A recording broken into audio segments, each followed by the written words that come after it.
Halo, selamat datang lagi nih di sesi Kupas Tuntas kita. Hari ini kita bakal bahas topik yang selalu penting sih, apalagi kalau lagi banyak tantangan ekonomi. Gimana caranya kita nggak cuman sekedar ya bertahan gitu, tapi malah bisa berkembang. Sumber kita kali ini bab 12 dari bukunya Alan Weiss, Million Dollar Consulting. Judulnya aja udah provokatif, How to Make Big Money in Bad Times. Gimana cara dapat uang gede pas masa sulit. Jadi misinya jelas ya, kita mau bongkar strategi Wise biar Anda, pendengar kita, bisa tetap gaspol, malah mungkin sukses pas yang lain lagi ngerem. Fokus kita nanti ke konsep pipeline sama mentalitas kontrarian dia. Betul banget. Yang paling dasar dari Wise di bab ini tuh, keyakinannya kalau kondisi ekonomi luar itu nomor dua lah. Yang paling penting itu justru strategi internal sama cara kita mikir. Dia bilang, kalau Anda yakin bisa sukses pas masa sulit, ya Anda benar. Sebaliknya, kalau Anda pikir bakal gagal, ya benar juga. Semua mulai dari kita sendiri. Nah, bab ini ngasih kerangkanya.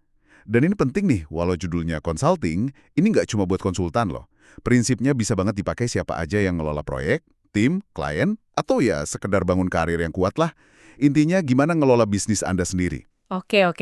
Mari kita mulai dari fondasinya deh. Wise kan sering pakai metafora pipeline bisnis itu ya buat prediksi kerjaan sama pendapatan. Kedengarannya standar sih. Tapi kata Anda tadi, definisi Wise ini ada bedanya ya. Gimana tuh? Nah, ini dia nih, poin krusialnya. Pipeline yang sehat menurut Wise itu isinya bukan daftar calon klien, atau prospek, atau kemungkinan gitu. Bukan. Pipeline yang sehat itu isinya kerjaan yang udah ada kontraknya. Udah ditanda tangan, udah pasti, titik. Oh, jadi harus yang udah pasti deal ya, bukan yang masih semoga? Iya, persis. Kenapa beda banget? Karena kalau isinya cuma potensi, itu bahaya kata Wise. Pertama, yang nggak bisa diprediksi. Potensi itu kan bisa hilang gitu aja. Kayak air di saringan, bukan pipa. Terus kedua, seringnya potensi yang jadi kenyataan itu malah datangnya mendadak. Sifatnya darurat, malah bikin kacau rencana kerja yang udah ada. Masuk akal sih. Jadi malah bikin nggak fokus ya? Banget. Ketiga, fokus pemasaran jadi buyar. Rasanya kayak harus jualan lagi di dalam pipeline, padahal harusnya isinya udah kepastian kan. Dan yang paling bahaya nih, ini ngasih rasa aman palsu. Kita jadi lengah nyari bisnis baru yang beneran pasti karena ngerasa pipeline penuh, padahal isinya ya gitu deh harapan. Wah, jadi potensial itu hampir kayak nggak dihitung ya sama Waze di sini. Dia bahkan ngasih 10 tanda bahaya kan kalau pipeline kita nggak sehat. Misalnya, nggak ada order ulang dari klien lama, nggak ada referral sama sekali, atau semua kerjaan masuknya barengan jadi numpuk terus kosong. Atau isinya campur aduk antara yang udah pasti sama yang masih mungkin. Itu semua lampu merah katanya. Betul sekali. Makanya, Wise suka agak gemes gitu kalau ada yang nanya, gimana sih cara cepet dapat duit? Jawabannya ya itu, nggak ada cara instan di bisnis kayak gini. Perlu proses. Termasuk bangun pipeline yang isinya kontrak beneran, bukan cuma angan-angan. Butuh waktu dan strategi. Oke, paham sekarang soal pipeline versi Wise ini. Nah, pemahaman ini nyambung ke prinsip intinya Wise. Masa sulit bukan berarti bisnis Anda otomatis ikut sulit. Ini soal pilihan strategi sama mentalitas kita. Kayak judul babnya itu, kita harus tahu kapan bertahan, kapan mundur. Knowing when to hold them and when to fold them. Wise percaya, kita punya kontrol lebih besar dari yang kita kira. Oke, jadi kalau pipeline udah bener nih definisinya, langkah berikutnya apa? Biar bisa beneran dapat duit gede pas masa sulit. Wise kan ngasih beberapa aturan main tuh. Coba kita lihat. Aturan hashtag 1. Jual secara konseptual. Ini gimana maksudnya? Menarik nih. Iya, ini menarik banget kan? Biasanya kalau lagi susah, klien bilang nggak ada budget, lagi sulit gitu kan. Nah iya, biasanya kita jadi pasrah atau kasih diskon gede. Tapi OS bilang justru balasnya gini. Justru karena lagi sulit Pak Bu, proyek ini harus jalan sekarang. Kalau ditunda, nanti ngejarnya malah lebih mahal loh.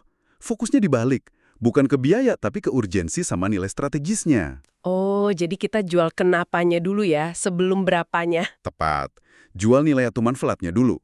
Kalau klien udah setuju nih secara konsep, oh iya ya saya butuh solusi ini, nah baru deh biaya itu jadi beda posisinya. Bukan lagi pengeluaran, tapi investasi yang ada ROI-nya. Kalau nilainya udah disepakati, detail bayar, jadwal, itu bisa dinego. Tapi konsepnya udah kejual. Benar juga. Jadi meskipun nggak jualan langsung, misalnya kita ngajuin proyek ke bos gitu ya, Bisa banget. Yakinkan dulu kenapa ini penting buat perusahaan, nilainya apa, solusinya apa. Baru ngomong butuh orang berapa, budget berapa, jual konsepnya dulu. Oke, nyambung. Nah, setelah cara jual, ada aturan hash 2, diversifikasi geografis. Gimana ini bisa bantu pas masa sulit? Wah ini penting. Wise cerita pengalaman dia pas resesi parah di New England AS dulu. Bisnis di sana pada kena pukul. Tapi bisnis dia malah tumbuh. Kenapa? Kenapa tuh? Karena kebanyakan kliennya nggak di situ. Ada yang di wilayah lain di AS, ada yang di luar negeri. Jadi pas satu area lesu, bisnisnya tetap jalan dari area lain. Jadi kayak sebar risiko gitu ya. Jangan taruh semua telur di satu keranjang lokasi. Persis. Selain melindungi dari ekonomi regional yang lagi jelek, ini juga bantu ngadapin pesaing lokal yang mungkin lagi agresif. Oke. Nah, melengkapi itu ada aturan hashtag 3 kan ya?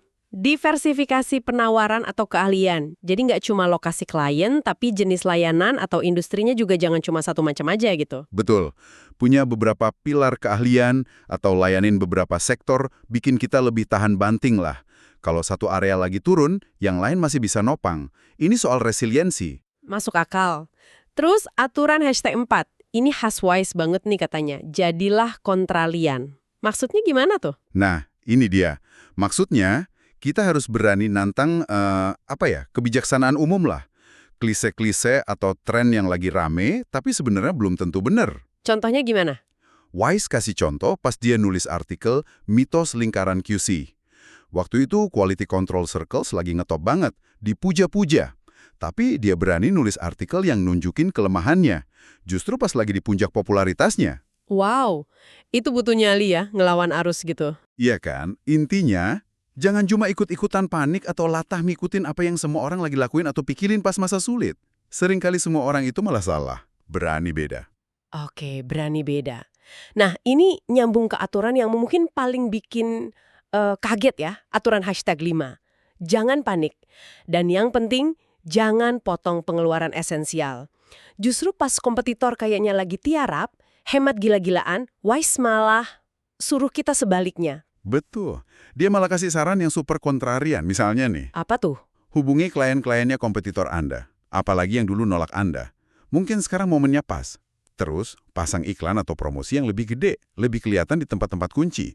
Cari juga aliansi sama perusahaan lain yang mungkin baru aja PHK orang-orang yang skillnya bisa Anda supply dari luar. Wah, jadi malah lebih agresif ya? Iya, termasuk nawarin tulisan atau opini yang beda, yang kontrarian, ke media bisnis. Biar kelihatan beda.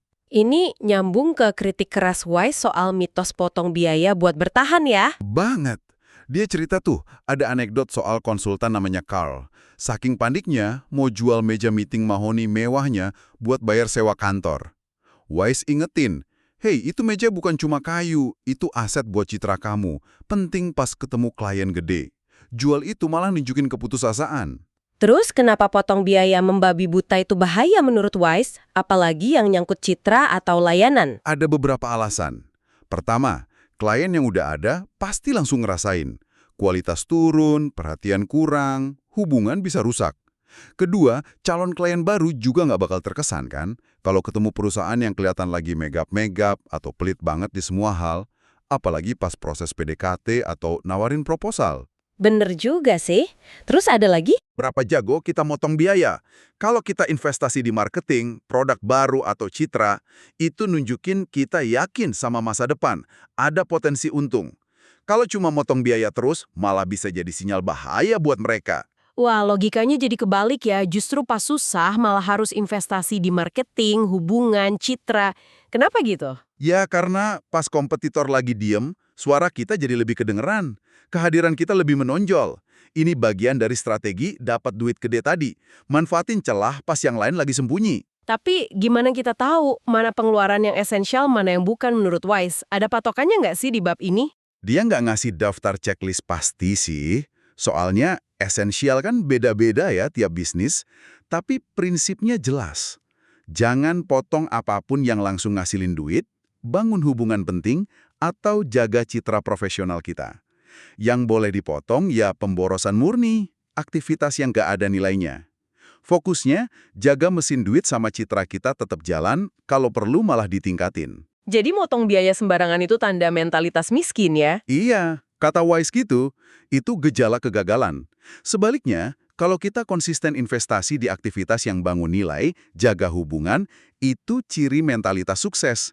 Klien bisa ngerasain bedanya kok. Citra kita itu kelihatan banget sama mereka. Wise bahkan nyindir ya, konsultan yang ngomongnya bisnis luar biasa tapi kelakuannya nunjukin lagi susah. Iya, misalnya mulai nagih biaya fotokopi atau ongkos kirim receh yang biasanya nggak pernah ditagih. Atau kelihatan ngebet banget biar cepet dapat proyek apa aja. Klien bisa baca sinyal itu. Oke, jadi kesimpulan besarnya nih buat Anda pendengar kami, dari bab 12 ini apa dong? Kayaknya jelas ya, ini bukan cuma soal bertahan pas susah, tapi justru resep buat berkembang, malah dapat duit gede pas kondisi lagi nggak enak. Iya, betul. Kuncinya ada di beberapa hal tadi. Kelola pipeline dengan benar, fokus ke kepastian, terus berani mikir dan bertindak beda, jadi kontrarian. Dan yang paling penting mungkin, tetap investasi di mesin pertumbuhan kita.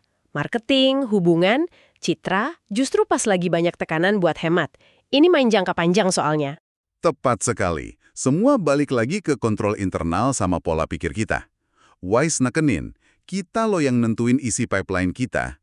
Kita juga yang milih mau respons kondisi luar pakai panik dan potong sana-sini, atau pakai strategi yang terukur, fokus ke nilai, dan ya sedikit kontrarian mungkin.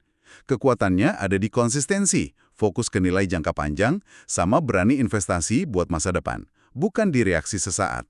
Nah, sebagai penutup nih, kita mau kasih Anda beberapa pertanyaan buat direnungkan. Ini relevan kok apapun kerjaan atau industri Anda. Pertama, gimana Anda bisa terapin prinsip pipeline yang isinya kepastian proyek udah oke, budget aman, komitmen dapat, bukan cuma daftar ide bagus atau potensi di kerjaan atau proyek Anda sekarang? Kontrak pasti versi Anda itu apa bentuknya? Pertanyaan bagus tuh. Dan yang kedua, di area mana nih di kerjaan, tim, atau industri Anda sekarang, sebuah langkah kontrarian, ngelakuin sesuatu yang beda, atau malah kebalikannya dari yang biasa dilakuin orang, pas lagi susah gini justru bisa jadi strategi pertumbuhan paling kuat buat Anda atau tim Anda, di mana Anda bisa berenang lawan arus secara cerdas. Menarik buat dipikirin. Coba renungkan ya. Terima kasih banyak sudah menyimak sesi kupas tuntas kita kali ini. Sampai ketemu lagi di kesempatan berikutnya.